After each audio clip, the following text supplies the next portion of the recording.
The glass floor of the masquerade hall was cold beneath my heels, and it felt like walking on solidified blood. Below the glass, the buried temple of Cathedra Noctis slept. Veins of crimson light pulsed from the ancient altar, illuminating the faces of the masked dancers above. It was the heart of Ilano, the very spot where the first Mafia oaths were sealed, and the gods beneath us were always, always hungry. My own heart hammered against my ribs, a frantic bird in a cage of silk and steel. My mask, a delicate silver domino encrusted with demure diamonds, felt less like a disguise and more like a leash. "Remember the stakes, Valeria," my father's voice echoed in my mind. He'd said it just before I'd stepped from the carriage, his grip on my arm tight enough to bruise. The Demore dynasty is built on charm and contracts, but charm doesn't stop the Iron Lord's cursed steel, and contracts won't slow the Ashen Saint's decay. We need the Moon Cartel. We needed their illusions, their influence, their power over the city's elite. And I was the price. My mission was simple. Find the Moon Cartel heir. He would be wearing the waning moon clasp. I was to charm him, draw him to the balcony at the stroke of midnight, and seal our alliance with a kiss. A kiss that, by the hall's ancient magic, would bind our family's bloodlines for the next century. I drifted through the throng, a ghost in white satin. The air was thick with the metallic tang of blood alchemy and the cloying scent of night-blooming jasmine. Gothic skyscrapers clawed at the perpetually dark sky outside the stained-glass windows, their neon sigils flickering in the rain. I saw them all, the rulers of Ilano's underworld. An Iron Lord, his mask a brutalist sculpture of cogwheels and steel, laughed a sound like grinding gears. A huddle of Ashen Saints, their faces porcelain skulls, watched the crowd with hollow eyes, judging who was closest to decay. I was a merchant's daughter swimming in a sea of monsters. My eyes scanned the crowd, searching for the silver-blue colors of the Moon Cartel. The crush of bodies was overwhelming, the whispers of venomous hiss beneath the string quartet's mournful dirge. I felt a prickle on my neck, the feeling of being watched. Not by the crowd, but by the shadows themselves. I pushed the feeling down. Paranoia was a luxury I couldn't afford. Then, I saw him. He was standing in a shadowed alcove, half hidden by a pillar carved to resemble a weeping goddess. He was turned away, looking out the arched window at the city's neon-drenched decay. His suit was impeccable, the line of his shoulders rigid with a tension that mirrored my own. And on the collar of his obsidian-black jacket, I saw it, a clasp, catching the crimson light from the floor. It wasn't the precise waning moon I'd been shown in sketches. It was stylized, perhaps, curved and sharp. My breath hitched. It had to be him. The Moon Cartel valued subtlety.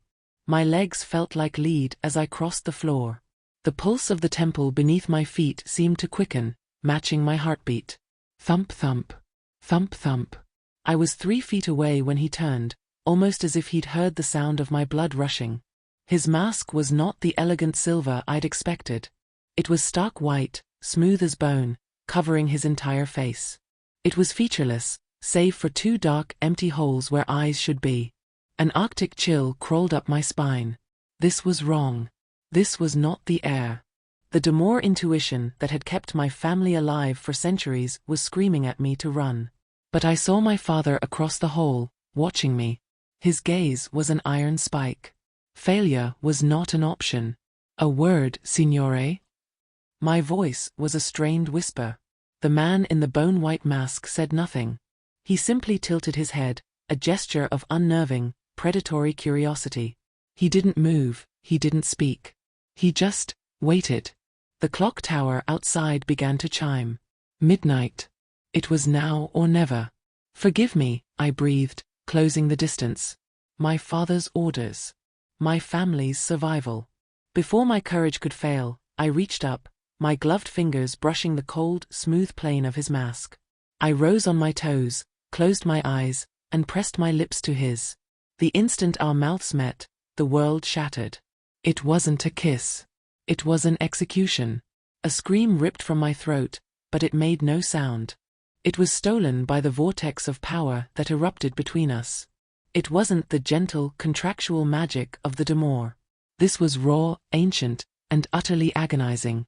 I felt a fire light in my veins, a searing cold that burned from my lips to my heart. It felt like I was dying. I felt my soul being torn from my body, shredded, and consumed. But the power didn't just flow out. As my life drained, something else poured in.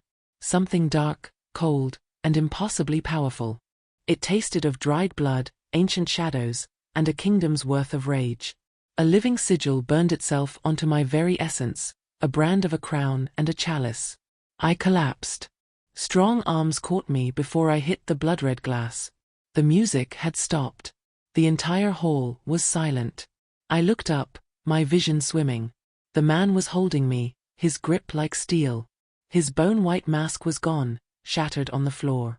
He was beautiful. Not in the elegant way of the Moon Cartel, but in the devastating way of a storm. His face was sharp, aristocratic, with eyes the color of a poisoned twilight. And on his neck, glowing with a faint, malevolent light, was the true sigil. Not the moon, but a black, bleeding sun. The Blood King's mark. A woman near us shrieked, a sound that finally broke the silence. Gods preserve us. It's him. It's Lucien Voss. The exiled heir. The butcher of the Crimson Quarter. The man whose touch was a death sentence, the carrier of the curse that killed any soul who touched him before the next full moon. He was staring at me, not with triumph, but with a raw, agonizing disbelief that mirrored my own. I was alive. I was in his arms, and I was alive. My heart hammered against my chest. Thump thump. Across the impossible void between our bodies, I felt an echo. Faint, but undeniable. His heart, previously silent, beat in perfect, terrifying time with mine. Thump thump. Lucien Voss looked down at me, his voice a rasp of gravel and thunder. What have you done? The crimson light from the temple floor flared, bathing us both in the color of sacrifice. The curse hadn't been broken. It had just found its queen. This is the story of how I became the most wanted woman in Alano. And the only thing that could save me was the monster I had just unleashed. If you crave stories of ruin, dark bargains, and fates sealed in blood, follow Shadow Song Stories. The night is just beginning. Chapter 1, The Chain of Hearts. The silence in the masquerade hall stretched for one agonizing second. It was the held breath before the avalanche. Then the world exploded. A woman screamed, the same one who had named him. The butcher is here. He's touched the Demore heir. Lucien Voss didn't let me fall. His arm around my waist was an iron bar, hauling me against his chest as if I weighed nothing. The sudden proximity was a shock. The scent of cold night, dried blood, and something ancient, like ozone before a storm. His heart hammered against my own, a perfect, terrifying echo. Thump thump. Thump thump. Valeria. My father's voice was a roar of pure fury, not concern. He was across the hall, his Demore mask of diplomacy shattered. Guards! Seize him! Get her back! Two of my father's men, broad-shouldered and loyal, lunged forward. Beside them, an Iron Lord in a cogwheel mask raised a hand, and the metal studs on his knuckles elongated into gleaming, alchemically charged claws. The Blood King's mark, the Iron Lord growled, his voice a metallic rasp. The Syndicate's curse is broken. Kill them both. Now. The crowd surged backward, a wave of silk and terror, clearing a circle around us. We were the spectacle. The sacrifice. Don't let them touch you, Lucien's voice was low, a vibration against my ear that shot straight down my spine. Don't let them, you're the one with the death touch. I choked out, trying to shove away from him. It was a mistake. The moment my palm pushed against the hard plane of his chest, creating a bare inch of space, the world vanished. It wasn't pain. It was cessation. The thump-thump of my heart, our heart, stuttered. The crimson light of the hall grayed. My lungs froze, empty of air. I felt the agonizing pull of a vacuum, as if my soul were being ripped out through my chest. I saw Lucien's twilight eyes widen in matching agony. He gasped, a strangled sound, and his hand shot out, not to catch me but to grab me. His fingers clamped around my arm, yanking me back against him. The world slammed back into focus.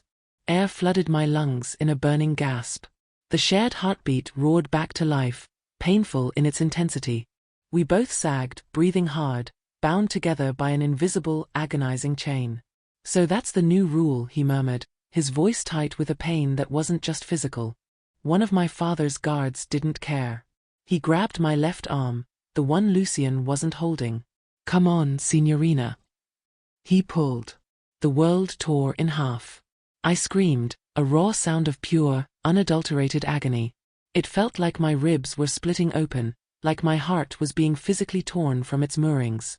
The guard pulling me stumbled, his eyes wide, as his own hand began to frost over the curse. My curse? Our curse. Leeching the life from him.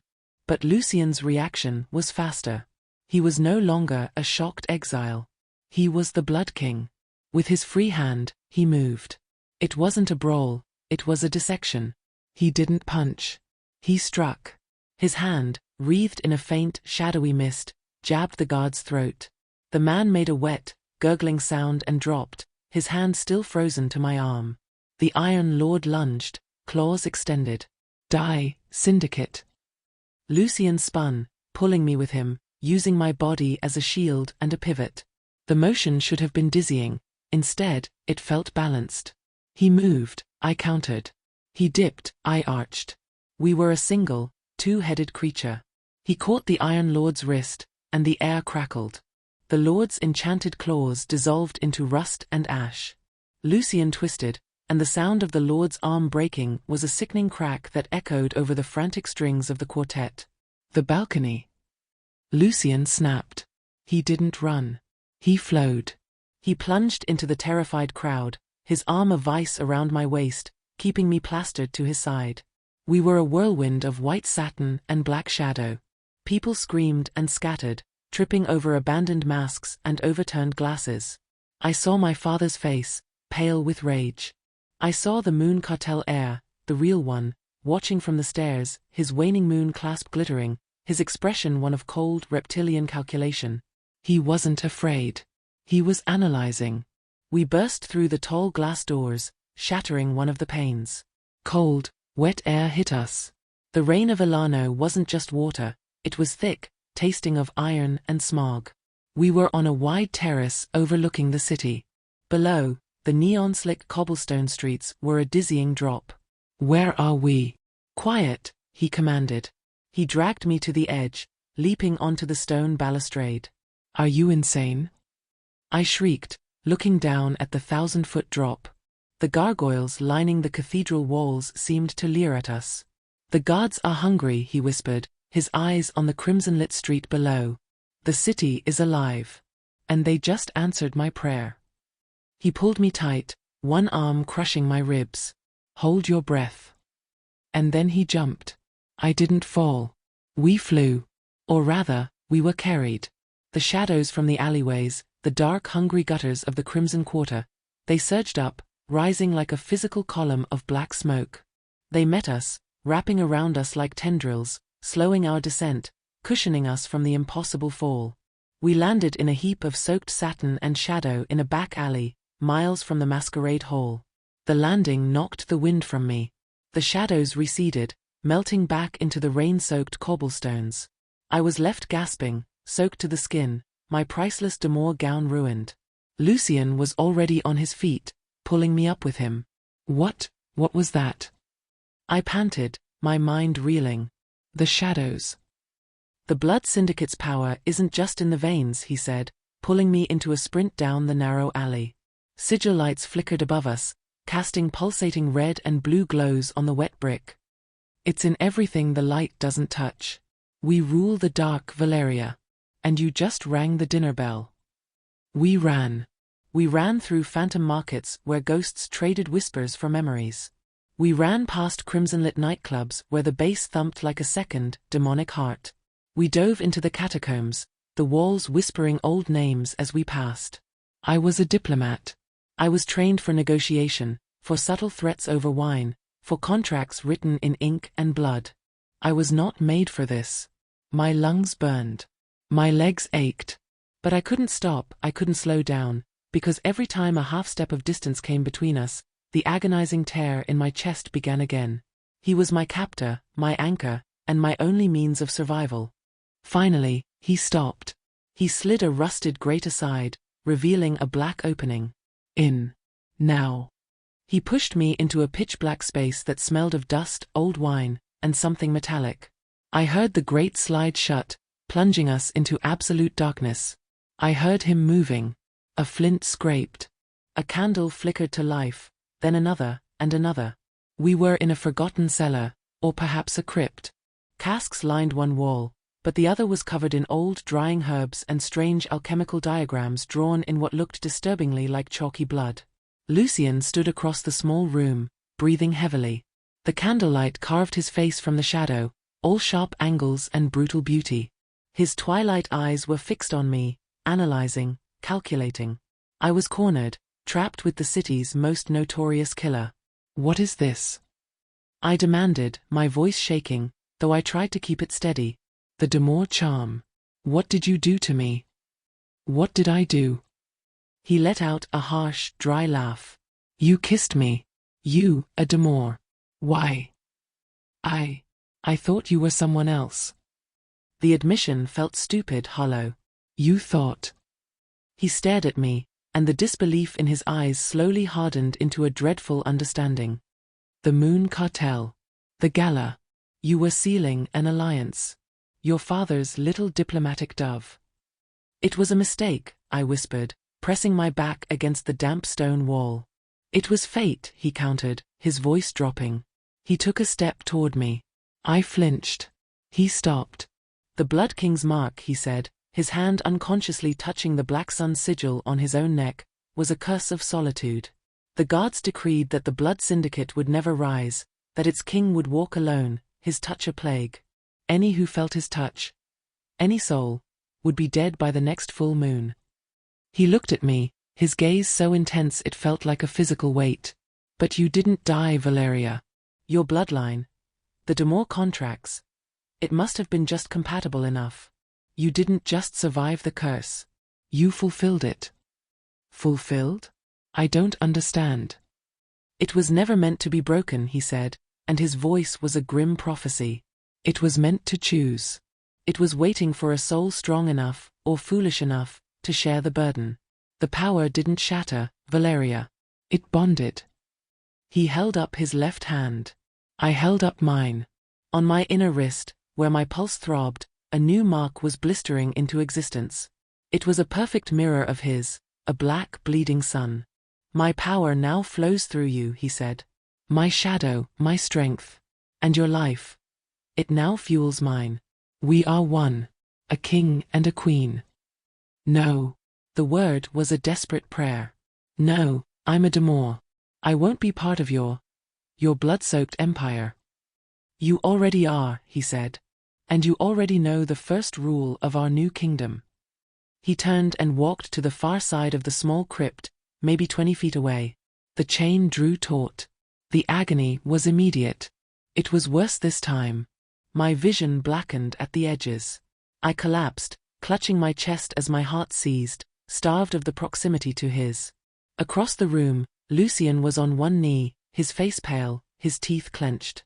He crawled back toward me, the pain receding with every inch he closed. He stopped, just a foot away. We were both on the floor, panting like animals. "If we are ever separated," he rasped, the grim reality settling over us like a shroud, "our hearts will stop. You are my prisoner, Valeria Demore. And I," he added, with a devastating lack of triumph, "am yours." I stared at the man I was chained to. The man I had to stay beside, every second of every day, or I would die. "My father will find me," I threatened, my voice weak. "Yes," Lucien said, getting to his feet and offering me a hand I refused. "He will. As will the Iron Lords, the Ashen Saints, and the Moon Cartel. You were a valuable prize as a bride, Valeria. But as the key to the Blood Syndicate's throne? As the one soul in Alano who can touch me?" He looked down at me, his shadow falling over me, blotting out the candlelight. "You're not a prize anymore. You're a target. And the only person on this earth who can keep you alive is me." Chapter 2: The Kingdom of Rust and Shadow. The crypt was a cage built for two. The silence was a living thing, broken only by the drip of water somewhere in the stone and the maddening, synchronized beat of our hearts. Thump thump. Thump thump. It was the sound of my life, no longer my own. I sat on a rough wooden bench, my ruined satin gown pooled around me like dirty snow. Lucien stood by the single, sealed grate, a black silhouette against the faint crimson light of the city filtering through the bars.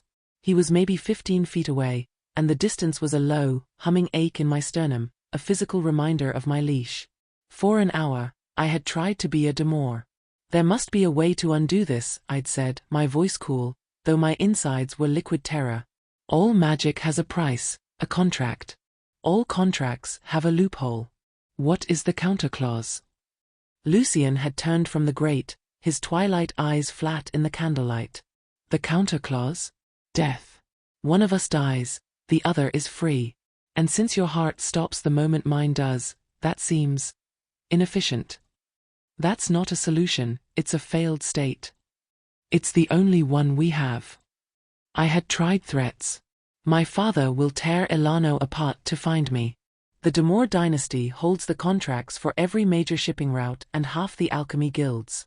We can starve this city in a week. Let him, Lucien countered, unimpressed. Let him hunt. Let the Iron Lords bring their cursed steel and the Ashen Saints their rot. They were already hunting me. The only thing that's changed, he said, and his gaze dropped to the bleeding sun now stark on my wrist, is that now they have an easy way to find me. You are a beacon, Valeria. You shine with my power. You are a walking, talking, panicked target. He was right. I could feel it. The power he'd spoken of. It wasn't just a mark. It was a current, a low-voltage thrum beneath my skin.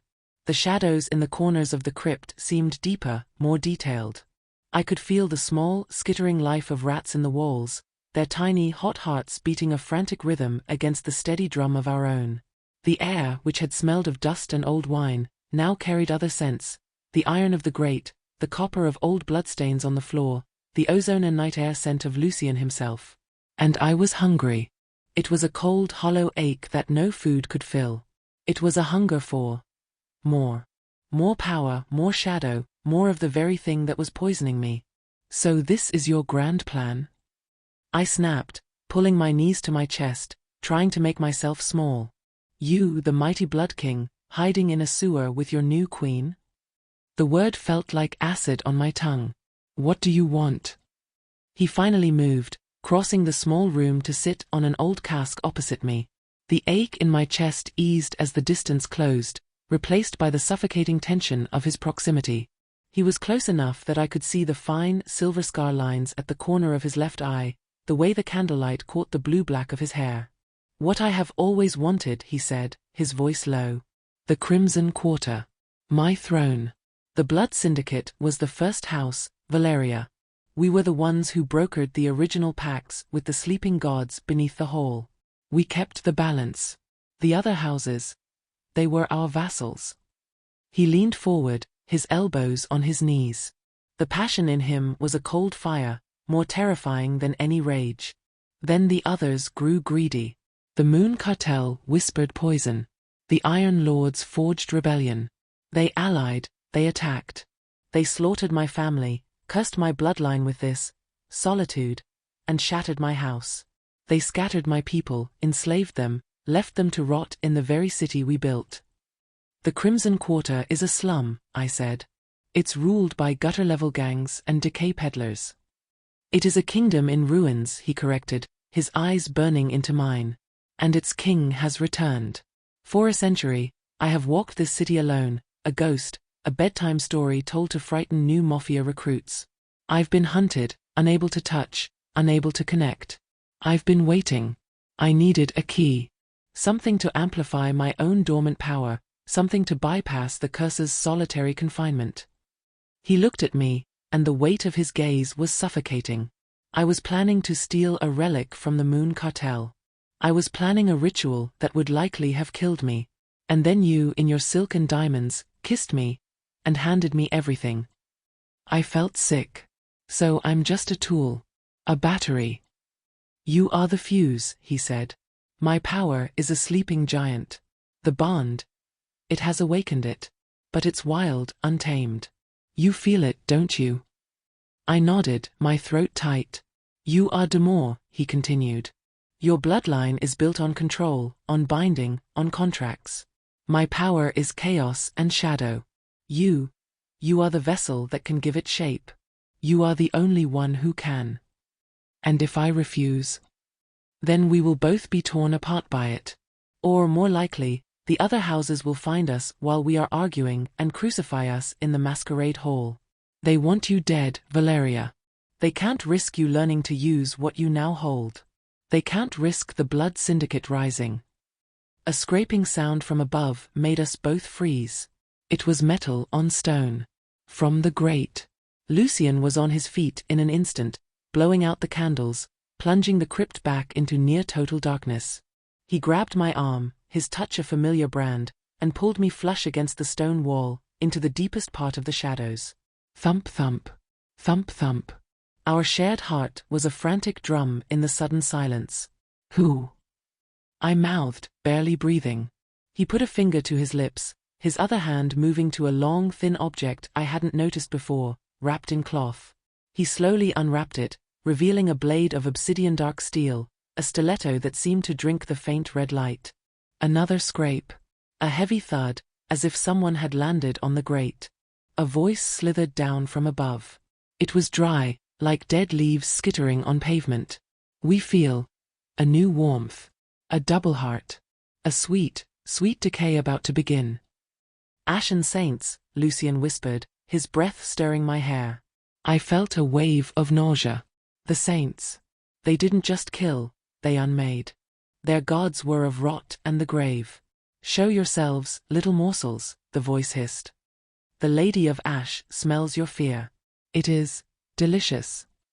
I squeezed my eyes shut, pressing myself so hard against the wall I thought I might phase through it.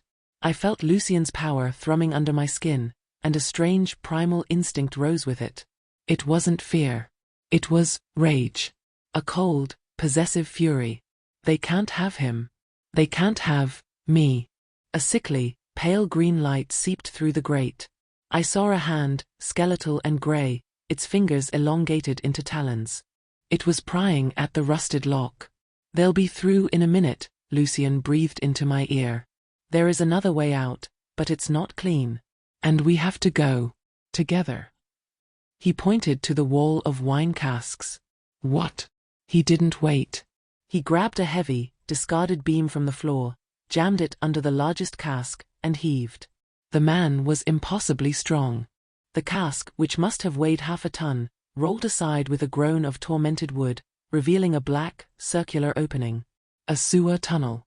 The stench of it, blood alchemy, rust and true filth, hit me like a physical blow. I am not. You are, he growled, grabbing my waist. On my mark. The grate above us shrieked as the lock broke. The green, sickly light flooded the crypt. I saw him, the Ashen Saint. A gaunt figure in rotted robes, his mask a porcelain skull, his eyes burning with a hollow, hungry light. Found. He cackled. Now. Lucien yelled. He didn't guide me. He threw us. We tumbled together, shoulder over hip, into the black, stinking maw of the tunnel. I landed hard on my side, Lucien half on top of me, the impact driving the air from my lungs. The invisible chain snapped taut, a blaze of agony, then went slack as we were pressed together again. Move! He roared, pulling me to my feet. We ran. We plunged into the labyrinth of Alano's underbelly, the city itself breathing around us. The Ashen Saint's shriek of fury echoed behind us, but it was soon lost in the drip, drip, drip of the catacombs. This was a different world. It wasn't the neon-drenched Gothic spires. It was the foundation. The city's guts. The tunnels were a maze, some ancient brick, some slick with a throbbing, organic slime. Sigil lights flickered here, too, warding sigils, warning sigils, and sigils I recognized from my father's darkest contract books. The kind that fed on blood. We didn't speak. There was no air for it. We just ran, bound by our shared heart, his hand a permanent fixture on my arm or the small of my back. He navigated the maze with an assuredness that proved this was his home. He was a creature of the shadows, a king of the gutters.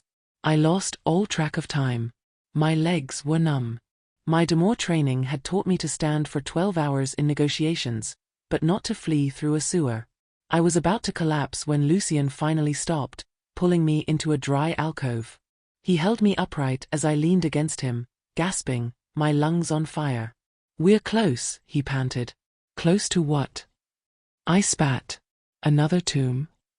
"To the heart." He pushed aside a curtain of thick, dried roots and I saw light. Not the sickly green of the saints or the crimson of the hall. It was a chaotic, flickering, red light. We emerged, not into a room, but onto a street. Or what was left of it. We were in a massive, enclosed cavern, as if a whole district of the city had collapsed into the earth. Shattered skyscrapers leaned against each other, their stained glass windows broken. Neon signs bearing the old sigil of the Blood Syndicate, the Black Sun, sputtered and sparked, casting everything in a bloody, epileptic glow. The streets were filled with people. But they weren't the elegant, masked monsters of the gala. They were the forgotten. Gaunt-faced men and women huddled around fires burning in oil drums. Children with Lucien's twilight-colored eyes stared at us from shadowed doorways. A woman, her face tattooed with the faded lines of a syndicate oath, looked up from a pot of steaming, questionable food, her eyes widening. They were all here. The lost. The exiled. The scattered. Lucien Voss stepped out into the center of the street, his arm still locked around my waist, pulling me with him. He was no longer the butcher. He was no longer the exile. He stood tall, breathing in the air of his ruined kingdom. The whispers started. "It's him. The Lord." Voss. A man, older than the rest, limped forward. His face was a roadmap of scars. He stopped 10 feet from us, his gaze dropping to me, to the hand Lucien had clamped on my arm. "My Lord Lucien," the man rasped, his voice raw with disbelief. You can touch someone." Lucien didn't answer the man. He looked down at me. The crimson neon light of his fallen house painted my face in blood. My white dress was a filthy rag. The Demore diamonds in my hair were gone, lost in the filth. I was a ruin, just like his kingdom. "Welcome home, Queen," he whispered, his voice devoid of all warmth, a statement of grim, irrevocable fact. Chapter 3: The Sanctuary of Scars. The word Queen hung in the foul, sparking air like a death sentence. The people of the Crimson Quarter, the gaunt, the forgotten, the scarred, did not kneel. They stared. Their faces, illuminated by the guttering red neon, were a tapestry of desperation and feral hope. They looked from Lucien's aristocratic, predatory face to mine, and the hope curdled. I was Demore. My family was built on the clean, cold magic of contracts and diplomacy. These people, his people, were the blood and shadow we'd spent a century locking in the city's basement. I was the jailer's daughter, and he had just called me their queen. The scarred man, Corvus, spat on the cobblestones. "A Demore," he rasped, his voice full of gravel and disbelief. "My lord, the curse has addled your mind. You bring a silkskin here? To the heart." "She is the heart, Corvus." Lucien's voice was quiet, but it cut through the whispers like his obsidian blade. He still had me locked to his side, his hand a brand on my waist. The proximity was making my skin crawl, but the alternative was the agonizing tear of separation. "She is the one who took the mark and lived.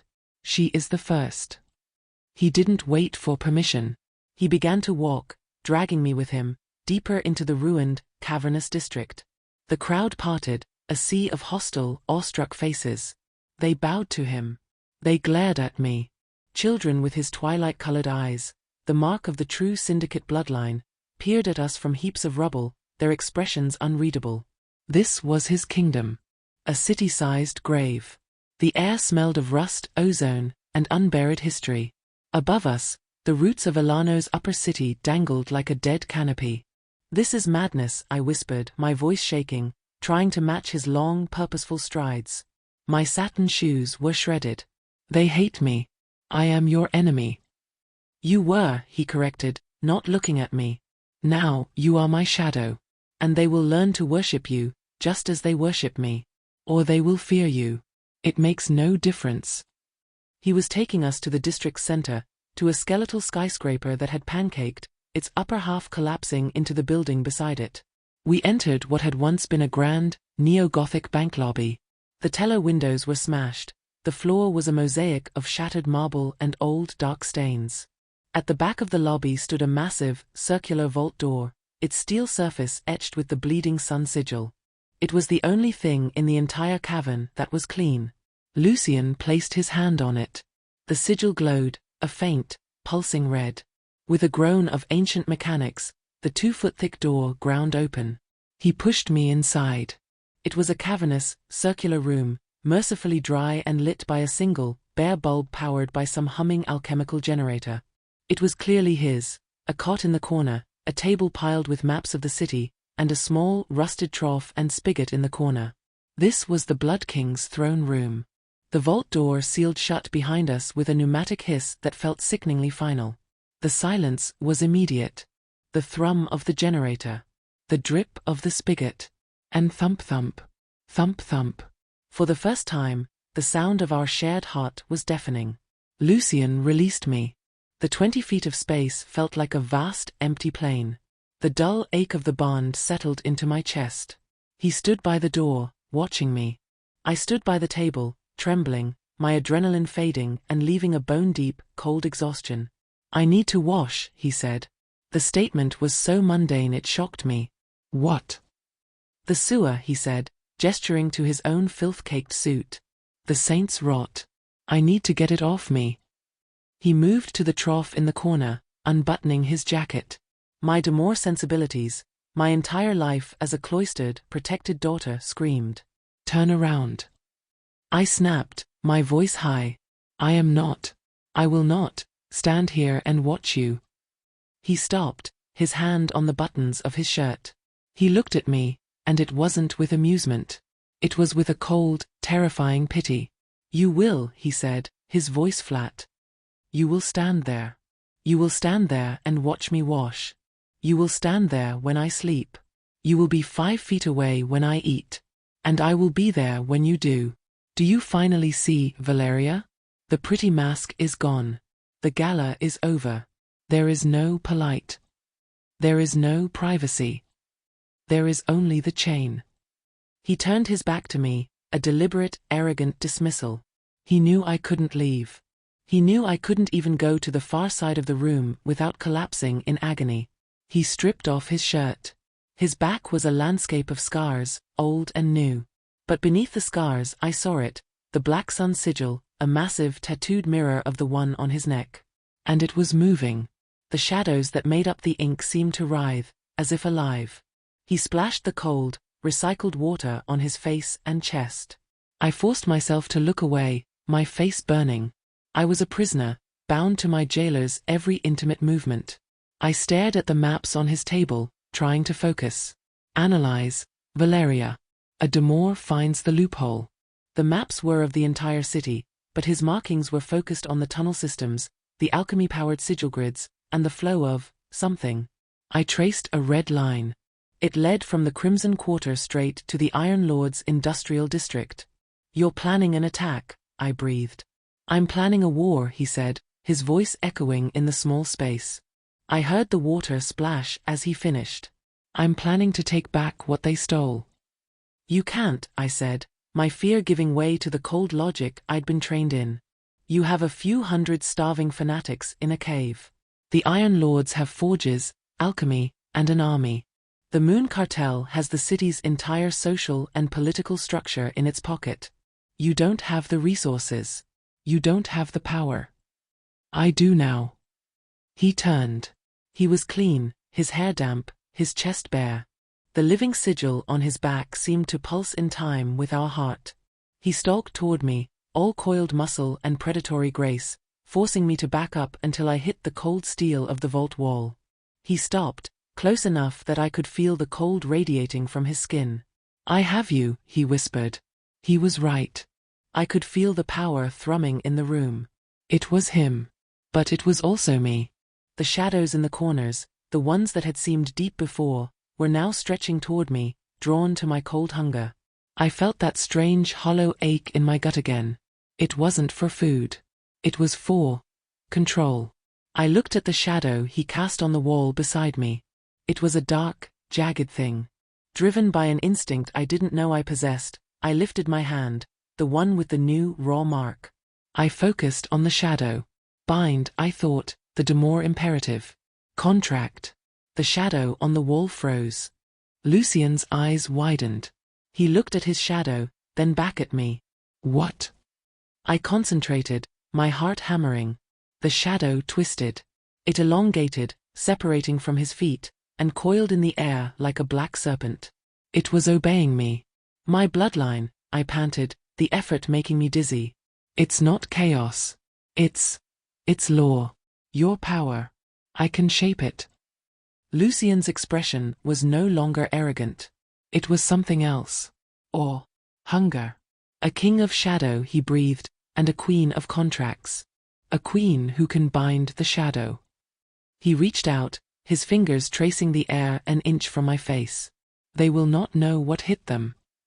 A heavy, metallic clang echoed from the lobby outside the vault. We both froze. The shadow I held snapped back to him. Corvus, Lucien growled, stepping back. The spell was broken. He pulled on a clean shirt from a pile on his cot. The vault door hissed and ground open. Corvus stood there, his scarred face a mask of grim duty. He was flanked by two others, a gaunt woman with a shock of white hair and a young man who looked barely 20, both armed with crude, alchemically charged blades. "My lord," Corvus said, his eyes flicking to me with open distaste. "The scouts have returned. Your little reunion at the hall did not go unnoticed." "The Ashen Saints," Lucien said. "Worse," Corvus spat. "The Iron Lords. They're not just hunting. They're cleansing. They've sealed the upper levels of the quarter. And they're pumping alchemical fire into the tunnel systems, starting with the outer catacombs. They're not just trying to kill you, my lord. They're trying to boil us alive." The gaunt woman spoke, her voice like rust. "The fire is moving. We have, maybe an hour, before the sanctuary's main vents become chimneys. We'll be cooked in our own home." The cold dread was so absolute it cleared my mind. This was a demure problem. A negotiation where the other party was a flood of fire. "Can you counter it?" Lucien asked Corvus. "Douse the lines." "It's not a magical fire, Lord," Corvus said, shaking his head. "It's chemical. It's alchemy. It feeds on the very magic in these walls. The more we use our shadow walking, the faster it spreads. They've trapped us. We can't fight it, and we can't run." A slow, murmuring panic began to rise from the lobby behind him. The people knew. They were all going to die. We were going to die. I looked at Lucien, at the maps on his table, at the new raw power thrumming on my wrist. I thought of the shadow I had just commanded. "No," I said. Corvus ignored me. "Lord, we must find a choke point." I said no, I said again, my voice stronger. It cut through the panic. The demure command. Lucien, Corvus, and the others turned to look at me. I stepped away from the wall, the dull ache of the bond a familiar tether. "You're right," I said, my mind working, the terror sharpening into a blade. "You can't fight alchemical fire with shadows. It's a resource war. The Iron Lords are using fuel. So we take away their fuel." Lucien watched me, his twilight eyes narrowed. "Go on." "The maps. You were tracing the main sigil lines. The ones that power the forges and the lights for the entire city. They run through the old quarter. The Iron Lords are pumping their fire, but they're also protecting their assets. They're steering the fire around those main power conduits." Corvus scoffed. "And? We can't get to them." "We don't have to," I said. I grabbed a stylus from the table and drew a new line, connecting 2 points. "We can reroute it. The main grid. All that power. We can create a surge. A feedback loop. You send the fire back up the tunnels they're pumping it from. But you'll need an immense, focused burst of power. A chaotic surge, given a single, precise shape." I looked up, meeting Lucien's gaze. He understood instantly. His face was a mask of terrible, dawning realization. A surge, he said. The power of a blood king, I finished, my voice trembling. And the control of a demure. Corvus looked between us, his face pale. Gods below. You're not just a key. You're a bomb. Lucien smiled. It was the first time I had seen it, and it was the most terrifying thing I had ever seen. No, Corvus, he said, his eyes never leaving mine. We're a weapon. Chapter 4. The Contract of Fire and Shadow. A weapon, Lucien repeated, and the words sealed the air in the vault. The hungry, predatory look in his eyes was gone, replaced by the grim focus of a commander. Corvus. The primary conduit junction. How long? Corvus's scarred face was pale, his skepticism vaporized by the sheer, insane audacity of my plan. It's 3 levels down, beneath the old bank vault. The Iron Lords will have guards, but they won't be expecting a direct assault. They think we're rats in a trap. Good, Lucien said. He grabbed his obsidian stiletto from the table and slid it into a sheath at his back. He looked at me, and it was no longer as a captor or a king, but as a fellow conspirator. Can you walk? The question was absurd. I was a demure, trembling in a ruined gown, my feet raw. But I met his gaze. I can run. Show me, he said. The vault door hissed open. The lobby outside was a low-key panic. The air was already hotter, stinging my eyes. The smell of burning chemicals was a sharp, acrid warning. Corvus, you're with us, Lucien commanded. Vespera, he nodded to the gaunt, white-haired woman, you know the backup tunnels. Get everyone to the cisterns. If this works, the fire will reverse. If it doesn't, the cisterns are the only chance. Go. Vespera nodded, her eyes lingering on me for a half-second. It wasn't hatred. It was a cold, pragmatic assessment. She was weighing my chances of getting them all killed. She turned and began herding the others, her voice a low, urgent rasp. This way, Corvus grunted. We moved. We ran from the lobby into a maze of rusted service corridors. Lucien didn't grab me. He didn't have to. I ran at his side, the invisible chain between our hearts pulling me in his wake. We were a single creature, a single-minded missile aimed at the heart of the grid. The heat intensified with every step. The walls were hot to the touch. The air thinned, tasting of copper and sulfur. I could hear it now, a deep, distant roar, like a dragon sleeping in the earth's throat. The alchemical fire. We descended a spiral staircase, the metal groaning under our feet. Corvus went first, his crude blade drawn. Lucien was behind me, a solid, protective presence at my back. It was a bizarre, terrifying comfort. We reached a massive, steel-plated door. The junction room, Corvus whispered, his ear pressed to the metal. I hear 2. Iron Lords. Standard patrol. Lucien looked at me. Wait for my signal. He didn't give Corvus an order.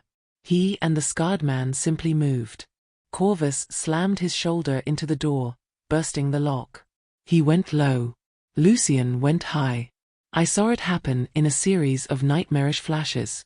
The 2 Iron Lord guards, clad in heavy, alchemically treated leather, barely had time to turn. Corvus swept the legs of one. Lucien. He flowed. He was a shadow. His hand, wreathed in that dark mist, clamped over the first guard's mouth. The man didn't gurgle. He didn't choke. He just froze. The life was leached from him in a silent, terrifying instant. The second guard raised his weapon, a rifle that hissed with steam, but Corvus was already there, his blade finding the gap in the man's armor. It was over in 3 seconds. 2 bodies lay on the floor. It was brutal, efficient, and utterly without mercy. My stomach heaved. This was the man I was chained to. Valeria. Now. Lucien's voice was cold, pulling me from my shock. He dragged me into the room, Corvus sealing the door behind us. My God. It wasn't a room. It was a cathedral. A cathedral of rust and power. We were on a narrow catwalk overlooking a chasm. Below us, massive braided copper cables, each as thick as my body, snaked through the earth. They were all converging on a single point in the center of the chasm, a massive, sparking, humming node of brass and steel. It was the heart of Alano's power grid. The air was so hot it was hard to breathe, so charged with ozone it made my teeth ache. The roar of the fire was deafening, coming from a massive tunnel opening on the far side. The main conduit. Corvus yelled over the din, pointing at the central node. That's where you have to do it. How? I screamed back. We can't even get to it. We don't have to, Lucien said. He was looking at a smaller console on our catwalk, a junction box that was a direct access point to the node. It's a contract, Valeria. We just have to sign it. He stepped up to the console, its metal casing glowing faintly red from the heat. He placed his hand on it. The metal sizzled. I can open the channel, he said, his voice tight with strain. I can pour my power in. But I can't. I can't steer it. It will just erupt. It will destroy the node, the district, us. I stepped up beside him. The heat was blistering. I am the law, I whispered, the demure words a prayer. I can bind it. You've bent a shadow on a wall, he said, his twilight eyes boring into mine. This is a river of fire. A tsunami. It will drown you. It will tear your mind apart. And the fire will boil us alive if I don't, I retorted, my voice shaking. You said it yourself. You're the chaos, I'm the contract. So let me write it. His gaze held mine for a heartbeat. He saw the terror, but he also saw the demure steel beneath it. He nodded. This is going to hurt, he said. Everything hurts, I fired back. This is the only way it will be fast enough, he said. He laid his left hand flat on the console. Then he held out his right hand, palm up between us. It needs a direct link. Skin to skin. My power through your mind, into the grid. My hand was trembling. This was it. I wasn't just touching him. I was joining him. I placed my trembling hand in his. His was cold, impossibly cold, despite the infernal heat. The second our palms met, the world ended. If the kiss was an execution, this was an apocalypse. His power didn't flow into me. It erupted. I was no longer in a hot metal room. I was in an arctic void, a place of absolute, soul-crushing solitude. I felt a century of rage, a kingdom of loss, the bitter loneliness of the curse. It was a tsunami of pure, undiluted shadow, and it was drowning me, scouring my mind, my identity. I am Lucien Voss. I am alone. I am rage. No. From the depths of that drowning void, a single, cold spark of me fought back. I am Valeria Demore. I did not fight the wave. That was chaos. I bound it. My Demore training kicked in. I wasn't Valeria. I was a vessel. I visualized the contract. I saw the map of the grid in my mind, the lines of power. The fire was an illegal clause, an addendum of treachery from the Iron Lords. I was the arbiter, and I was voiding the clause. Give me more, I gritted out, my eyes squeezed shut. I felt Lucien's shock, and then the river became an ocean. He unleashed everything. His grip on my hand was a vice, his other hand on the console smoking. I took that ocean of black, chaotic power. I took his rage, his solitude, his raw, kingly might. And I gave it shape. I forged it into a spear. I saw the junction, the flow, the path of least resistance. I saw the tunnel where the Iron Lords were pumping their alchemical death. You want power? I thought, my mind screaming with the effort. Have it all. I shoved the spear of black energy down the conduit. I wrote the new contract in my mind, a single, screaming line of law, return to sender. The junction node below us didn't just spark. It detonated. A wave of pure, black and silver light erupted from it, a silent shockwave that threw Corvus off his feet. The metal catwalk shrieked. The entire cavern lit up, not with the red of fire, but with the cold, pure light of the Blood King's unleashed magic. And the roar of the fire, changed. It was no longer advancing. It was receding. A sound of a giant, furious beast being dragged backward, choking on itself. We had done it. The power vanished. The ocean in my head drained, leaving a cold, agonizing beachhead of pain. The link broke. The last thing I felt was Lucien's grip loosening on my hand. The last thing I saw was his face, pale as death, his eyes wide with a terrifying, agonizing respect. We collapsed together, a heap of ruined satin and black shadow, onto the searing metal of the catwalk. The bond between us was no longer a dull ache. It was a raw, open, bleeding wound. We had poured our very lifeblood into the city's grid. Corvus staggered to his feet, rushing over. "My lord. Signorina." I tried to push myself up. My arms were jelly. I was lying half on top of Lucien, too weak to move. His chest was still. "He's not." My own heart seized in panic. Thump. Thump. A faint, struggling echo. Thump. Thump. He was alive. We were both alive. Just. "By the gods," Corvus breathed, staring at the now quiet junction node, then at us. "It worked. You did it." I looked at Lucien's closed eyes, his face peaceful in a way I hadn't seen. He was completely, utterly vulnerable.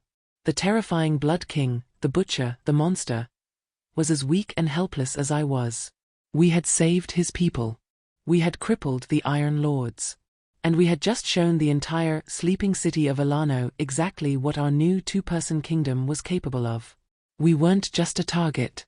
We were a weapon of mass destruction. And now, we were lying defenseless in the heart of the enemy's territory. Chapter 5. The Weight of the Crown. The silence in the junction room was a vacuum, heavier and more terrifying than the roar of the fire had been. All I could hear was the frantic, struggling thump-thump of our shared heart, a sound like a dying bird. I was lying on top of Lucien. My cheek was pressed against the damp, sweat-soaked linen of his shirt. His arm was still looped loosely around my waist, his other hand, the one that had met mine, lay open on the catwalk, the palm scorched a dark, angry red. "Lord? Signorina?" Corvus's voice was a panicked rasp. He shook Lucien's shoulder. "My lord, wake up." Lucien didn't stir. Panic, cold and absolute, ripped through me, stronger than the agony of the bond. If he died, I died. "Lucien!" I screamed, my voice a cracked whisper. I pushed my palm against his chest, right over his heart. Our heart. It was a mistake. The moment my skin met his, a jolt, not of magic but of pure, agonizing memory, shot through us. I was back in the void. I felt his century of solitude, the betrayal, the rage. But I also felt his echo of me, the cold ballroom, the pressure of my father's expectations, the brittle cage of demure diplomacy. He had felt my life, just as I had felt his. He gasped, his twilight eyes flying open. They found mine. We weren't two people. We were one soul, split and shoved back into two bodies, staring at our other half. The intimacy of that moment was more violating than any physical touch. It was a complete and total unveiling. He knew every secret, every fear. I knew his. "Get off," he choked out, his voice raw. I scrambled away, the movement tearing at every exhausted muscle. The invisible chain, the bond, was no longer a dull ache. It was a raw, weeping wound, a spiritual nerve exposed. Every foot of distance I put between us, even the mere 3 feet, was a fresh wave of agony. We were both too weak to fight it. "We have to go," Corvus said, hauling Lucien to his feet. Lucien's legs buckled. The all-powerful Blood King, the butcher of the Crimson Quarter, couldn't stand. "I can't." "Hold him," Corvus grunted, his own arm wounded from the fight. "The fire's out, but the Lords will be sending teams. They know what happened, even if they don't know how." Lucien leaned against the hot wall, his breathing ragged. He looked at me, his face pale and slick with sweat. His arrogance was gone, burned away, leaving something raw and unsettling. "Valeria," he breathed. It was the first time he'd used my name when it wasn't a curse or a command. I understood. He couldn't make it alone. And I couldn't let him not make it. I moved to his other side, stepping under his arm, mirroring Corvus. I looped his arm over my shoulders, my hand on his waist. His skin was freezing, despite the heat of the room. The contact was electric, a constant, low-grade shock that sent the memory of our joining pulsing through me. He was heavy, a dead weight of exhausted muscle. My own legs were shaking. Move, I gritted out. We were a grotesque, three-legged creature, staggering back through the service corridors. Me, the demure diplomat in my ruined, sewer-stained, soot-covered gown. Lucien, the Shadow King, leaning on me like a drunkard. Corvus, the scarred fanatic, guarding our retreat. The walk back was a blur of pain. Every step was a negotiation between our exhausted bodies and the screaming agony of the bond. We were too close for comfort, but too weak for distance. With every jarring step, I felt his pain, and he felt mine. My shredded feet, his scorched hand, the exhaustion that felt like lead in our veins. When we finally emerged back into the sanctuary, the main cavern was silent. The fires were out. The red neon sigils sputtered, casting a weak, bloody light. Vespera, the white-haired woman, was there with a dozen others. They were waiting. When they saw us, Lucien half-conscious, draped over me, they froze. The hatred for the silkskin was still there, but it was now warring with a stunned, terrifying awe. I had not just been a key. I had been the hand that turned it. The vault, Corvus ordered. Go. All of you. Back to your posts. We are not safe. We are just not burning. The crowd dispersed, whispering. The Demore Witch. The Bind Queen. She holds the Lord's power. We stumbled into the vault. Corvus lowered Lucien onto the cot, then looked at me. I was swaying on my feet. You did this, Signorina, he said. The word was no longer an insult. It was a new, uncertain title. You saved us. The Blood Syndicate is in your debt. I saved myself, Corvus, I whispered, sliding down the cold steel wall until I was sitting on the floor. He's my anchor. No, Corvus said, his gaze fixed on Lucien, who had fallen into a deep, death-like sleep. He's the chaos. You are the control. We've had a king for a century. It seems we've just found our queen. He bowed, a deep, formal gesture, and backed out of the vault, sealing us inside. Leaving me alone with the sleeping monster.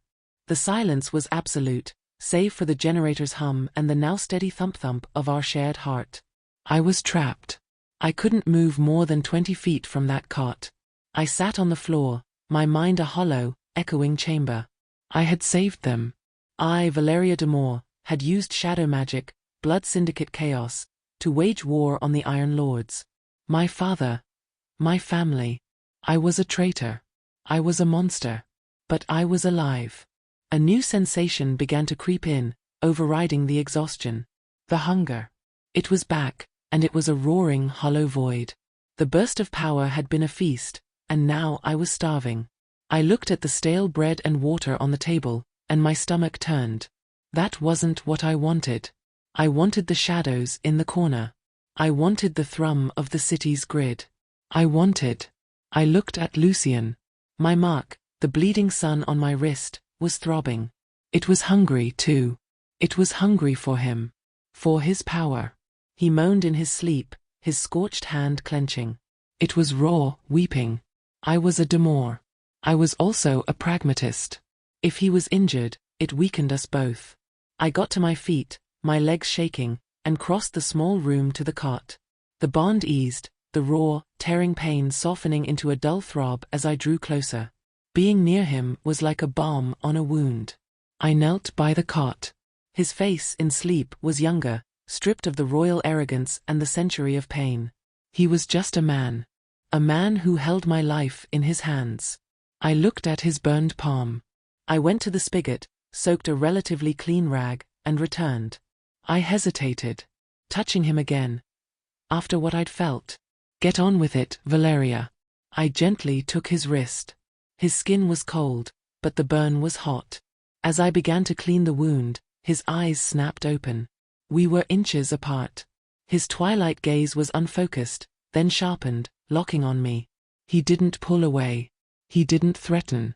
He just watched. Your hand, I whispered, my voice hoarse. It was on the console. You felt it, he rasped. In my mind. I felt everything, I admitted, my hand trembling as I dabbed at the scorched skin. Your family's murder. The betrayal by the Moon Cartel. The loneliness. His eyes darkened. And I felt you. The little girl in the silk dress, perfecting her smile, writing contracts. So cold. So controlled. It's what kept us alive, I said, my voice hardening. No, he whispered, his other hand, his uninjured one, moving with agonizing slowness. He didn't grab me. He didn't touch me. He just hovered his fingers over the bleeding sun mark on my wrist. I felt the shadows in the room rush toward us, drawn to the gesture. Your control, he breathed, his gaze intense, is what just unleashed me. The air between us was so thick, so charged, I couldn't breathe. The hunger in my stomach was a roaring fire. The proximity, the memory, the raw, shared power. It was a new kind of magic. It was a terrifying, dark attraction. Not of lust, but of completion. He was the chaos, I was the law. And together, we were a god. A harsh clang from the vault door shattered the moment. We both flinched. Lucien sat up, his pain forgotten, his face instantly hardening back into the mask of the king. The door ground open. Corvus stood there, his face grim.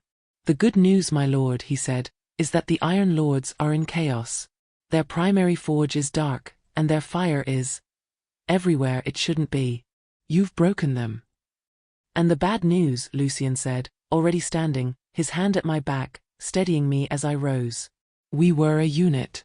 Corvus's gaze fell on me, and his expression was a mix of awe and pity. The city felt it, Signorina. The pulse. Every house. Every curse. The power you two unleashed. It was a declaration of war. My father's scouts just intercepted a message. From my father? I breathed, my heart stopping. No, Corvus said, and his word was a death knell. From the Moon Cartel. They've put a price on your head. One that half the city will kill for. They're not calling you Valeria d'Amour. They've given you a new name. Lucien's grip on my back tightened. What is it? They're calling her the Corvus Regina, Corvus said, his voice grim. The Shadow Queen. And they've declared that any who bring her to them, dead or alive, will be granted the d'Amour family's entire territory. Your own father, Signorina, has been given 12 hours to deliver you himself, or his house, and your entire family will be executed for treason. Chapter 6. The Corvus Regina. The vault was silent. The only sound was the generator's hum, a metallic heartbeat beneath the thump-thump of our own. Corvus's words hung in the air, thick and toxic as the alchemical fire. Your entire family will be executed for treason. My father. My brothers. My young sister, Ilara. Executed. Because of me. My legs gave out. I would have hit the floor if Lucien hadn't caught me. His arm, which had been a steadying presence, became an iron bar, hauling me against his chest. I was too weak, too hollowed out, to even feel the shock of the contact. No, I whispered. It was a pathetic sound, a child's plea. He'll negotiate. A contract. He's a d'Amour. He can fix this. Fix this. Corvus's voice was laced with a pity more brutal than his scorn had been. Signorina, you are the negotiation. And the Moon Cartel just set the terms. Your father has no moves left. He can't fight them. He can't run. He has 12 hours to choose between you and the rest of his bloodline. What choice do you think he will make? The cold, pragmatic d'Amour logic in my own head supplied the answer. The needs of the dynasty outweigh the one. My father would hand me over. He would have to. I began to shake, a violent, bone-deep tremor. All the terror, the exhaustion, the agonizing transformation of the last few hours, coalesced into a single point of unbearable grief. I wasn't just a monster. I was a pariah. A plague-bringer. I had just murdered my family by surviving. He will come for you, Corvus continued, his voice grim. The d'Amour guards. They're loyal. They will hunt you, not just for the cartel, but for their own survival. Get out, Lucien's voice was a low growl. Corvus looked up, startled. Get out. Lucien's eyes were fixed on me, on the shaking, broken thing in his arms, and a dangerous, protective light I had never seen before was burning in their depths. Tell Vespera to double the patrols. Lock down the sanctuary. No one in, no one out. Go. Corvus bowed, his gaze lingering on me, the Shadow Queen, with a new complex understanding. He backed out of the vault and sealed the door, plunging us back into our shared cage. The moment the door shut, I tore myself from Lucien's grasp. The agony of separation ripped through me, but I welcomed it. It was a clean pain, a physical pain I could understand. I stumbled to the far wall 20 feet away, and collapsed, my back scraping against the cold steel. The bond screamed. My heart seized. I gasped, clutching my chest, the world graying at the edges. Across the room, Lucien was on one knee, his face a mask of matching agony, his hand clenched over his own heart. We were trapped. I couldn't even grieve in peace. I couldn't run. I couldn't hide. I couldn't die. There is no choice, I choked out, the words torn from me by the physical and emotional pain. He's going to betray me, to save them. Yes, Lucien rasped from across the room. He forced himself to stand, his whole body tight with the strain of the bond. And I can't let him do that, I whispered, the horrifying realization dawning. I can't be handed over. No, he agreed. He began to walk toward me, slow, deliberate steps that eased the tearing pain in my chest. He wasn't a king. He wasn't a captor. He was just the other half of my heartbeat. He stopped a few feet away. I was a heap on the floor, my face buried in my hands, my body shuddering with dry, broken sobs. The Demore diplomat was gone. The silk-skinned daughter was dead. There was only this raw, hollowed-out creature. He knelt in front of me. He didn't touch me. He just waited. They're going to die, I whispered to the floor. My sister. She's only 12. Yes, he said, and his voice was not cold. It was steady. A rock in the storm. They will die. Or your father will hand you over. The Moon Cartel will find a way to sever this bond, likely by killing me, and then killing you, and your family will still be executed, because the Demore line will be broken, and the cartel will not suffer a rival to live. I looked up, my vision blurred. What? You are Demore, Valeria. Think. His voice was sharp, forcing me to focus. This isn't a negotiation. It's a conquest. The Moon Cartel used your crime as a pretense to absorb your family's territory. Your father's choice is an illusion. He has no choice. Your family is already dead. They died the second you kissed me. The words were a slap. They were brutal, cold, and undeniably true. The Demore charm, the contracts, the diplomacy, it was all a game. And we had just lost. The sobs stopped, choked off by a sudden, Arctic rage. A rage that felt startlingly like the one I'd tasted in Lucien's mind. They declared me the traitor, I whispered, the words trembling with this new, cold fury. They sentenced my family to legitimize a theft. This is the game, Valeria, Lucien said, his voice low. The one they've been playing for a century. The only difference is, last night, you and I flipped the table over. I looked at him, truly looked at him. The man who was my anchor, my battery, my jailer. The man who had felt my soul, and whose soul I had felt. He was the only person in Ilano who understood. He was the only person who couldn't betray me. He was the only person who needed me alive as much as I needed him. Corvus Regina, I tasted the name. It felt like ash and blood. The Shadow Queen. They meant it as an insult, Lucien said, his gaze fixed on my face. A way to sever you from your name. To make you a monster. And what if I become one? I asked, my voice dangerously quiet. He held out his hand. His scorched, burned hand. Not to pull me up, but as an offering. A contract. Your father's house is gone, he said, his voice a grim vow. The Demore dynasty will be ash by sunrise. So I am offering you a new one. I stared at his hand. The Blood Syndicate, he said. They don't just fear you now. They revere you. You are the Bind Queen. The one who saved them. The one who can touch the king. You want me to be your queen, I stated, my voice flat. I need you to be my queen, he corrected, and the vulnerability in that admission was a weapon in itself. I am chaos. I am the shadow.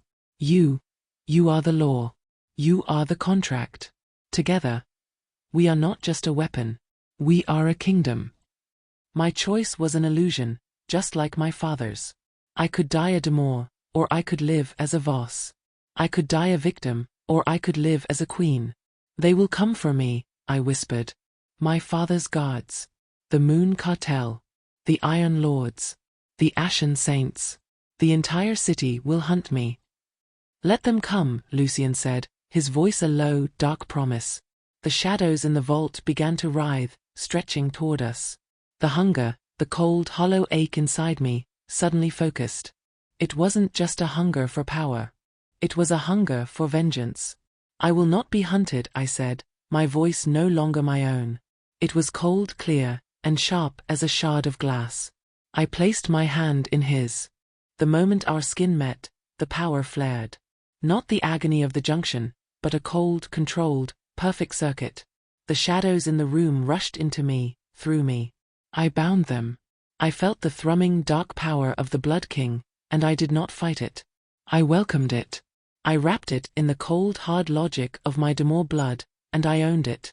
Lucien gasped, his eyes widening as he felt his own power, his chaos, being shaped and amplified, returned to him 1,000-fold. He pulled me to my feet. We stood in the center of the vault, wreathed in our own shared, living shadow. The bond between us was no longer a chain. It was a throne. My family, I said, my voice a blade. I will not let the Moon Cartel have their territory. I will not let my father's legacy be erased. Then we will take it back, Lucien said, his grip on my hand tightening. We will take it all back. The Crimson Quarter. The Demore territory. The Iron Forges. The Moon's influence. All of it. He was my enemy. My captor. My monster. And now, he was my only ally. My subject. My king. I was Valeria Demore, the diplomat's daughter. I was the Corvus Regina, the Shadow Queen. And Ilano. Ilano was about to learn what happened when a king's curse finally chose its queen. Chapter 7. The Inheritance of Ash. The vault was a tomb. The air was thick with the ozone of our spent power and the metallic tang of Corvus's news. 12 hours. My entire life, my home, my name, my family, had an expiration date. I stood bound to Lucien, our hands still clasped, a living circuit of shadow and law. The power thrumming between us was the only solid thing in a world that had dissolved. He'll do it, I said, the words cold and final. I pulled my hand from Lucien's, and the loss of contact was a physical ache, a return to the lonely, dull throb of the bond.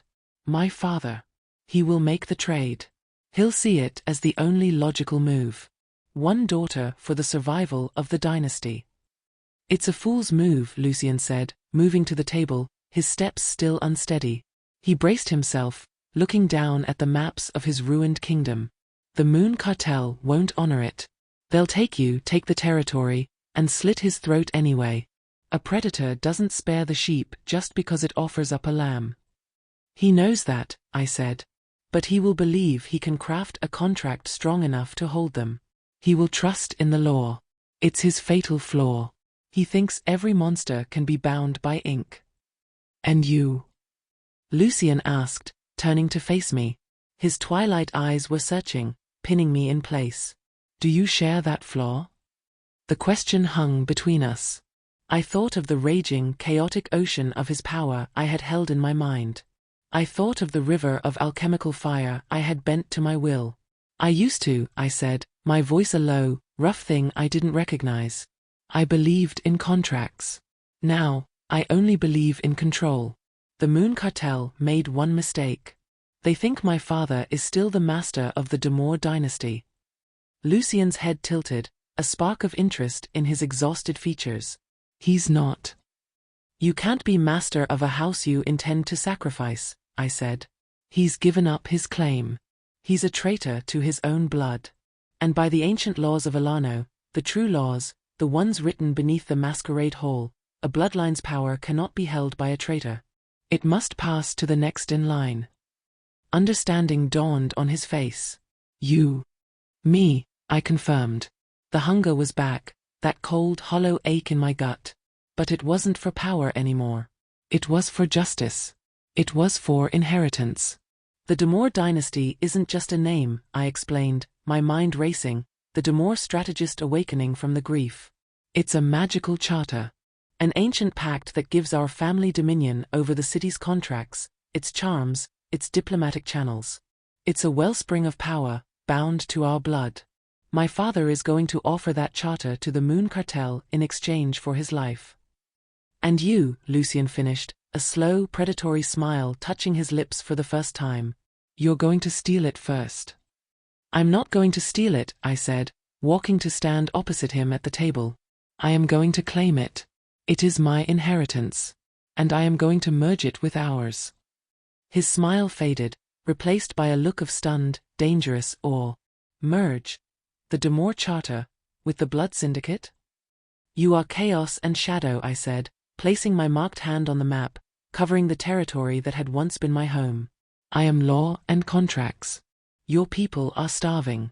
They have no resources, no political power. My family's charter controls the flow of everything in this city: grain, gold, alchemy, weapons. You want your kingdom back? You need more than shadows. You need leverage. You need supply lines. You need a queen who can write the laws of your new world. We stared at each other across the map. The king of the ruins and the disinherited daughter. How? He breathed. A charter like that. It must be anchored. Bound in blood. It is, I said. In the Cathedra Noctis, beneath the masquerade hall. But there is a secondary chantry, a hidden one, known only to the Demore heirs. A place where the charter can be amended. My father will go to the hall to make his deal. He won't be looking for me in our own sanctuary. We can get there. Through the tunnels. It's a risk, Lucien said. The city is swarming. The cartel will be watching every Demore asset. It's the only move, I countered, my voice ringing with an iron authority that was all my own. We stay here, we're rats in a trap, waiting for my father's men to flood the tunnels. We run, we're hunted. But if we do this, if we claim the Demore Charter, we don't just gain an asset. We neuter the Moon Cartel's entire plan. They're making a play for a kingdom, but we're going to steal the crown before they even reach the throne room. The vault door hissed open. Corvus stood there, his face ashen.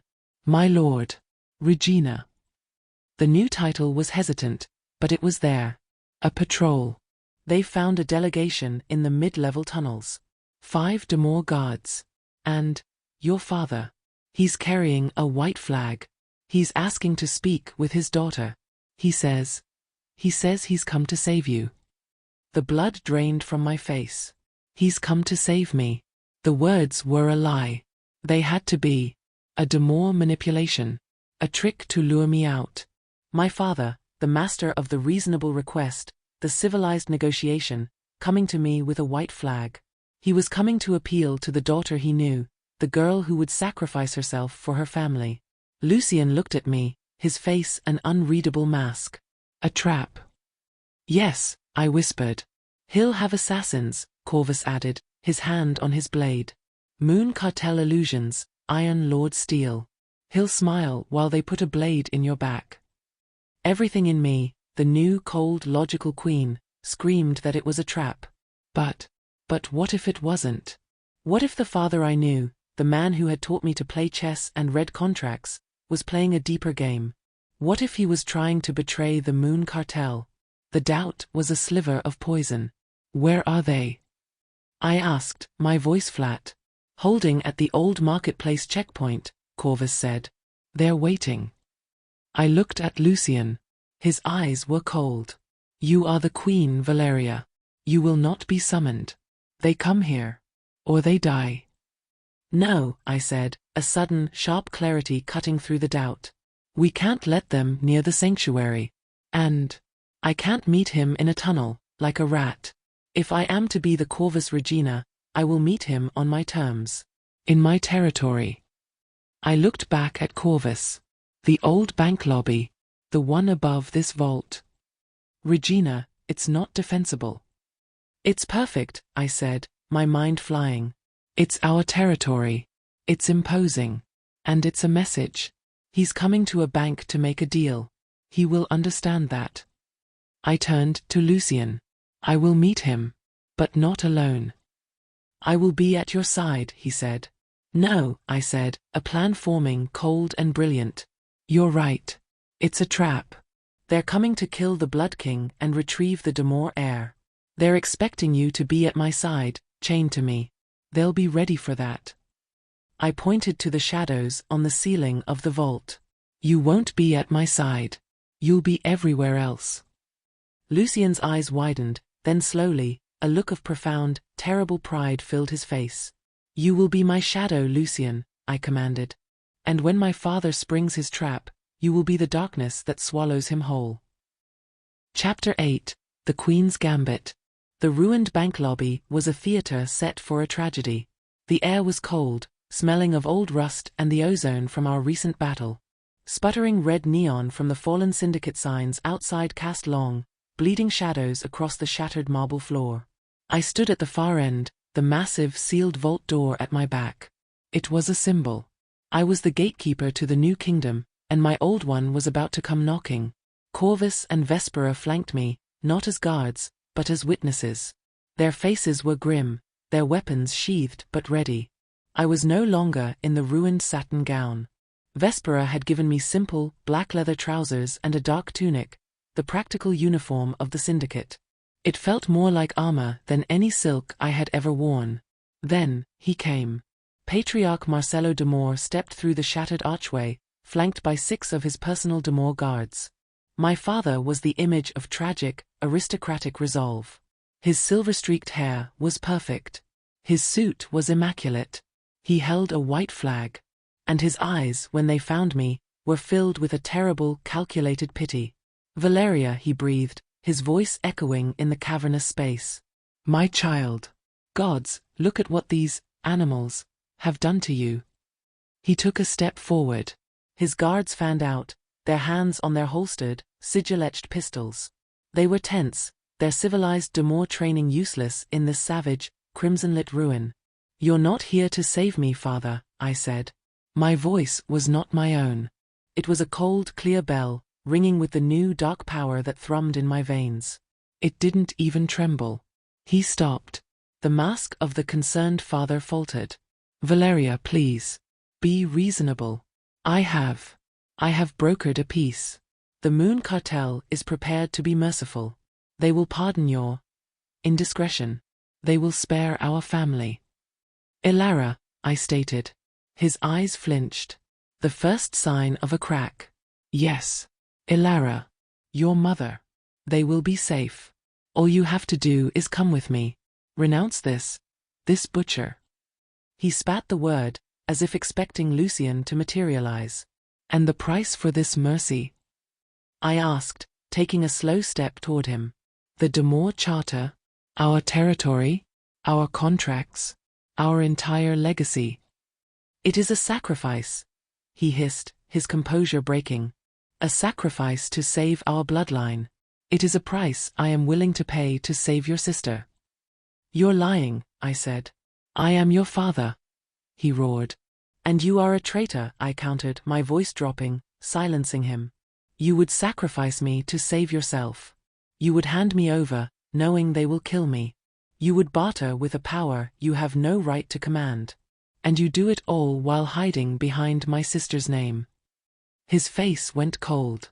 The mask was gone. This was not my father. This was Patriarch Demore, the ruthless negotiator, and he had just lost the deal. I had hoped you would be reasonable, Valeria, he said, his voice flat.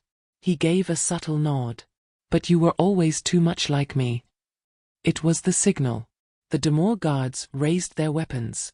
But they weren't the only ones. From the shadows behind them, 3 new figures emerged. 2 Iron Lords, their armor groaning, their hands glowing with alchemical heat. And between them, a man in a silver, featureless mask. A Moon Cartel illusionist. The real trap. Seize her, my father commanded, stepping back. The cartel wants her alive. Kill the syndicate filth. And if the butcher shows himself, kill him too. The Iron Lords charged. Corvus and Vespera met them, steel ringing on alchemically hardened armor. The illusionist raised his hand, and the shadows in the room twisted, becoming nightmarish, tangible claws lancing toward me. My father's guards advanced, their guns aimed at my chest. It was a perfect, four-pronged trap. And I didn't even flinch. I just stood there, a queen on her throne of ruins, and I looked past the illusionist, past the brawling guards, and met my father's eyes. "You're right, father," I said calmly. "I am like you. I always see the loophole." I raised my marked hand. "They're expecting a king," I whispered. "They should have been watching the queen." The room did not explode. It imploded. I didn't call for Lucien. I unleashed him. The deep shadows in the corners of the bank, the darkness pooling on the ceiling, the very shadows clinging to the Moon Cartel illusionist, they all writhed. They tore themselves free, coalescing not into a man, but into a dozen blades of solid cold night. The illusionist's own shadow rose up behind him and drove a stiletto of darkness through his heart. He collapsed, his silver mask clattering on the marble, his illusions dissolving. The Iron Lords turned, stunned, only to have their shadows animate, tangling their legs, holding them fast. Corvus and Vespera finished the job, their blades finding the gaps in the armor. My father's guards stopped, their blood running cold. They were surrounded. Their own shadows were rising against them, disarming them, forcing them to their knees. The fight was over before it had begun. It was not a battle, it was a rewriting of the rules of reality. "No," my father whispered, staring in horror as the shadows finally flowed, coalescing into a single tall human form.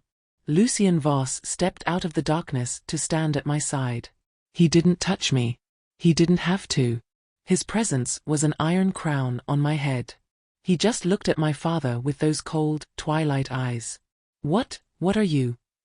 My father choked out, stumbling backward. "I am the heir," I said, walking toward him. The power of the charter, the ancient law, was a cold blue fire in my blood, straining against his betrayal.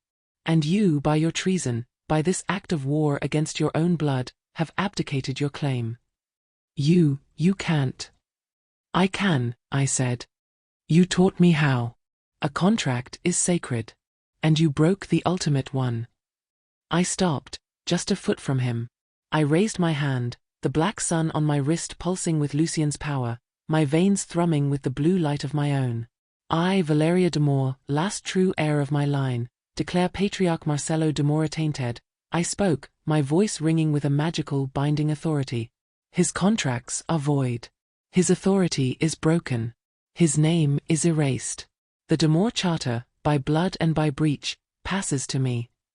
A silent, blue shockwave erupted from my body. It was not violent, but it was absolute. My father screamed. It was a thin, dry sound. He collapsed to his knees, not in pain, but in emptiness. The power of the de Moor line, the magic of 1,000 contracts, was ripped from him. He looked up, and he was just a man. Old, terrified, and weak. The power settled over me. The cold, hollow hunger inside me was gone, filled by the ancient, calculating, legal magic of my ancestors. It did not fight Lucien's dark power. It merged with it. The shadow and the law. The king and the queen. "Valeria, please." He begged, a pathetic, broken stranger. "Elara, your mother. What have you done?" "You sacrificed them the moment you walked in here," I said, my voice devoid of all heat. "I am just collecting on the debt."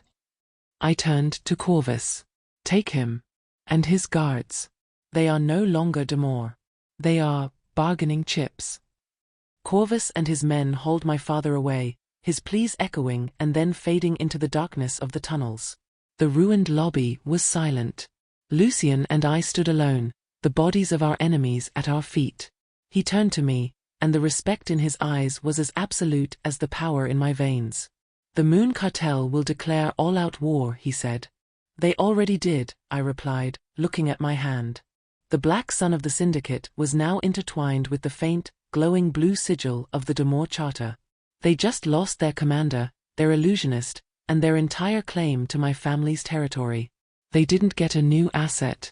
They just created a new god. I looked up at him, the man I was chained to, the man who was my prison and my freedom. They call me the Corvus Regina, I said. It's time I gave them a kingdom to fear. I held out my hand. He took it. The circuit was complete. We were not a king and his consort. We were not a monster and his victim. We were a new house. A new dynasty. And the city of Alano, with its sleeping gods and neon-lit streets, would either kneel before us, or it would burn. The Demore name is Ash, and the girl who bore it is gone. In her place stands the Corvus Regina, a queen forged in the fires of betrayal, her heart chained to the one man who understands that power is not taken, it is claimed. A new house has been born from the rubble of the old, a dynasty of shadow and law, of a blood king and his bind queen. But their war for Ilano has just begun. The rival houses are circling, the sleeping gods are stirring, and every neon-drenched street will become a battlefield. Can a kingdom built on a curse and cemented by vengeance ever know peace? Or only conquest? What happens when a bond forged in agony becomes the most dangerous weapon the city has ever known? The answers are written in blood and shadow.